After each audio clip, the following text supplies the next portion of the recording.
আসসালামু আলাইকুম সম্মানিত ভিউয়ার্স। গুলশান শাহজাদপুর বাসতলা জামে মসজিদের সম্মানিত ইমাম সাহেব কিয়ামত নিয়ে কিছু কথা বলবেন। আমরা সবাই শুনবো ধৈর্য সহকারে। আজকে শুনবেন দ্বিতীয় পর্ব। ধন্যবাদ। ওনারা ওখানে 3 দিন অবস্থান করেন, এরপরে তারা মদিনাতে ফিরে আসেন। সুবহানাল্লাহ।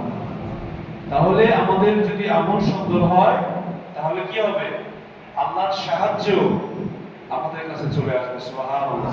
এবং কাফেরদের অন্তরে আমাদের আমাদের মুসলমানদের দিতেই তাদের অন্তরে পতিত হয়ে যাবে, তারা আমাদের উপর আক্রমণ করার সাহস করবে না। তো যে কারণে যেটা বলতেছিলাম, আজকে ফিলিস্তিনের ভাইদের দরকার হলো সামরিক সহযোগিতা। আর আমরা সারা পৃথিবীতে দোয়া করতেছি আর বিক্ষোভ মিছিল করতেছি। আজ ফিলিস্তিনদের অবস্থা হলো সর্বশেষ রাফাতে। আজ কাফেররা কি করতেছে? সর্বশেষ যে জায়গা আশ্রয়স্থল, সেখানে তারা আক্রমণ করতেছে। এখন তো মনে রাখতে হবে, গাজা তো তাদের, ফিলিস্তিন তো তাদের মর্তগত হবেই। এদের বিস্তৃত আরো চলে যাবে, এরপরে টার্গেট হবে মিশর, এরপরে টার্গেট হবে সিরিয়া। এভাবে তারা মদিনা পর্যন্ত পৌঁছে যাবে। কোন পর্যন্ত পৌঁছে যাবে?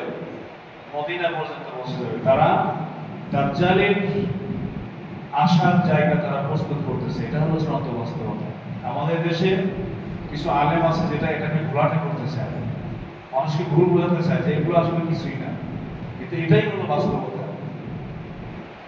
মুসলমানদের অবস্থা আরো শোচনীয় হবে, আরো শোচনীয় হবে। এবং আমরা বাংলাদেশের মুসলমান, আমাদের জীবনে ফিলিস্তিনদের অবস্থা হয় কিনা সেটাও কি আমাদের চিন্তার বিষয়। কারণ জিল্লতি আসবে, এটা আল্লাহর ওয়াদা। যখন আমরা আল্লাহকে ভুলে যাব, আল্লাহ আমাদেরকে ভুলে যাবে। আজকে দেখেন কত নারী পুরুষ সেখানে, শিশু মারা গেল। এই ভিডিওগুলো দেখে কলিজা রক্ত ক্ষরণ হয়। ওই সন্তানটাকে কি আমরা নিজের সন্তান কল্পনা করতে পারি না? কখনো করেছে? ফিলিস্তিনের শিশুকে কি নিজের সন্তান মনে করেছে? ফিলিস্তিনের ভাইকে কি নিজের ভাই মনে করেছে? ফিলিস্তিনের ওই ছোট্ট কন্যাকে নিজের কন্যা মনে করেছে? আজকে কিন্তু আমাদের চিন্তা সার্বজনীন নয়। আমার সন্তানের দ্বারা যদি এই অবস্থা হতো, আমার আপনার কি অবস্থা হতো? একটাবার চিন্তা করেছেন, ওই শিশুটি যদি ফিলিস্তিনের না হয়ে আমাদের দেশের হতো, আমার হতো, তাহলে আজকে যে আমরা আল্লাহকে ভুলে গিয়েছি, আল্লাহ আমাদের ভুলে যাবে। আর এই কাফেরদের এই যেটা আধিপত্যতা মুসলমানদের উপর, এটা হলো আল্লাহর শাস্তি। আপনি মনে করেন না যে ফিলিস্তিনরা যে ওরা খুব ভালো মানুষ, সেটা বলছি না। তারাও কিন্তু আল্লাহকে ভুলে গিয়েছিল, যে কারণে আল্লাহ কাফেরদের আধিপত্যতা তাদের উপর চাপিয়ে দিয়েছে। প্রিয় হাজিরিন, কাফেরদের এই আধিপত্যতা কখন বিনাশ হবে, কখন ধ্বংস হবে? আমরা সবাই জানি এবং এটা সত্য যে ইমাম মাহদী আলাইহিস সালাম আসলেই চূড়ান্তভাবে কাফেরদের এই শক্তি সামর্থ্য ধ্বংস হয়ে যাবে। কাফেরদের আর কোনো শক্তি সামর্থ্য থাকবে না। এবং সর্বশেষ যে বিশ্বযুদ্ধ, দাজ্জালের সাথে যে যুদ্ধটা হবে, এরপরে আর পৃথিবীতে কোনো যুদ্ধ থাকবে না। এরপরে আর পৃথিবীতে কোনো যুদ্ধ থাকবে না। সর্বশেষ যুদ্ধ হলো দাজ্জালের সাথে যুদ্ধ। তাহলে আমরা কি করতে পারি? আমরা কি শুধু এই আশায় বসে থাকবো যে মাহদী আলাইহিস সালাম আসবেন আমাদের উদ্ধার করতে? আমরা স্বেচ্ছাচারী হয়ে জীবনযাপন করি, কোনো সমস্যা নাই। এটা তো মুসলমানের কাজ হতে পারে না। মুসলমানদের কাজ তো এটাই হওয়া উচিত যে আল্লাহ তাআলা আমাদেরকে যেভাবে বলেছেন আমরা সেভাবে কি করব? সামনে অগ্রসর হব। ফলাফল তো কার হাতে? আল্লাহর হাতে। তো এই যে মাহদী আলাইহিস সালাম যখন আসবেন, ঈসা আলাইহিস সালাম যখন আসবেন, তখন মুসলমানরা সারা পৃথিবীতে বিজয়ী হবে, সারা পৃথিবীতে। এবং ঈসা আলাইহিস সালাম আসার পরে খ্রিস্টান যারা বেঁচে থাকবে, এরা কি হয়ে যাবে? মুসলমান হয়ে যাবে। ইহুদিদের একবারে পৃথিবীতে কোনো ইহুদি থাকবে না, তাদের ধ্বংস হয়ে যাবে।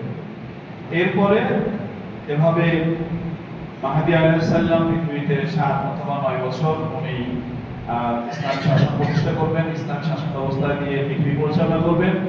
এরপরে ঈসা আলাইহিস সালাম 40 বছর উনি পৃথিবী শাসন করবেন, একে কোরআন হাদিস দিয়ে, ইসলাম দিয়ে। এরপরে তিনিও মারা যাবেন। এরপরে আস্তে আস্তে কি হবে? আবার মুসলমানরা মরে যাবে। এরকম আস্তে আস্তে মুসলমানদের অবস্থাও কি হয়ে যাবে? খারাপ হয়ে যাবে, আবার তাদের সেই আল্লাহকে ভুলে যাবে, তাদের আস্তে আস্তে আল্লাহর যে আদেশ সেগুলো অমান্য করতে থাকবে। এবং কাফের যারা যারা এতদিন যারা লুকিয়ে ছিল বা যারা অবনত হয়েছিল, এরাও আস্তে আস্তে কি হবে, আবার জাগ্রত হবে। তো পৃথিবীতে যখন একেবারেই অজ্ঞতা ছেয়ে যাবে, চূড়ান্ত অজ্ঞতা, নামাজ রোজা হজ জাকাত এগুলো কি, এগুলো কোনো কিছুই থাকবে না। মানুষ শুধু আল্লাহ আল্লাহ এটুকুই মনে রাখবে। তো হাদিসে আসছে যে মানুষ যখন আল্লাহ আল্লাহ করবে ততক্ষণ পর্যন্ত কিয়ামত হবে না। তো এই যে আল্লাহ আল্লাহ করবে এরাও এই তখনকার মুমিন।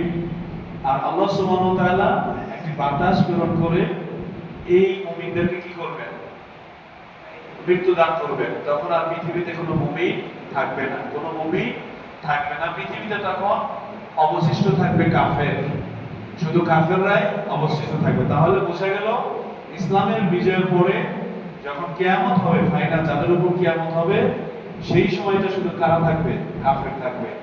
তো শুধু কাফেররা যখন পৃথিবী থাকবে তখনই এই যে এই অবস্থা তৈরি হবে। কি অবস্থা?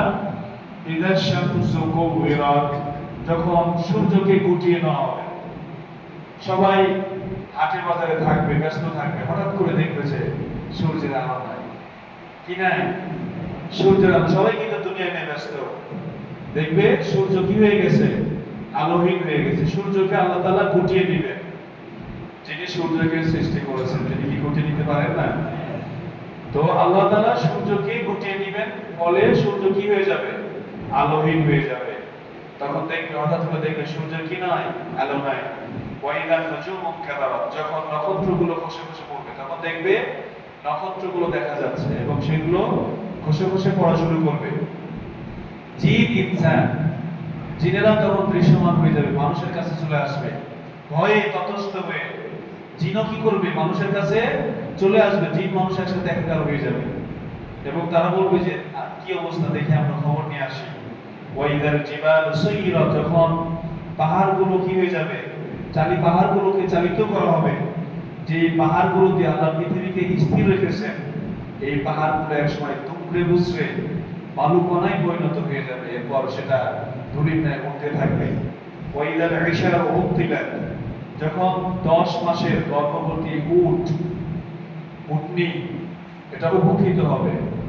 এটা আল্লাহ তাআলা বুঝাইছেন সেই সময়কার ভয়াবহতা এমন হবে, আরবদের কাছে এই যে উট যখন 10 মাস হয় এবং পেটে বাচ্চা থাকে, তাদের কাছে এটা খুবই গুরুত্ব বহন করে। কিন্তু কিয়ামতের ওই সময় মানুষ এই উটের কথা কি হয়ে যাবে, ভুলে যাবে। ওয়াইদাল উহুশু হুশিরাত, আর যখন ওয়াইদাল উহুশু হুশিরাত, যখন সমস্ত বন্য প্রাণীগুলোকে একত্রিত করা হবে।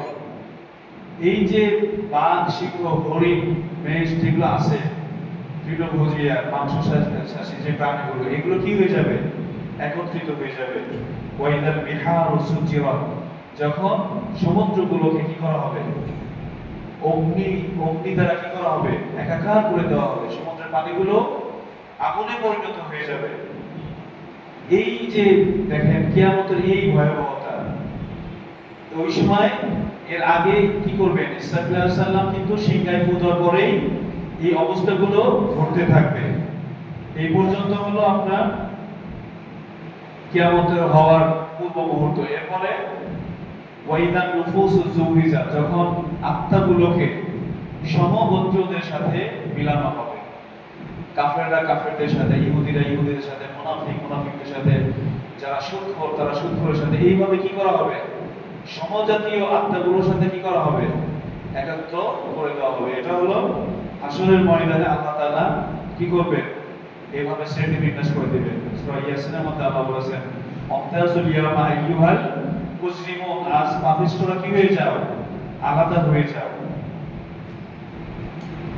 ওয়াইদাল মাউউদাতু সুইলাত, যখন জীবন্ত কবরস্থ কন্যা শিশুকে জিজ্ঞাসা করা হবে, বিআইয়ি যামবিন কুতিলাত, কেন তোমাকে কি করা হয়েছে, হত্যা করা হয়েছে।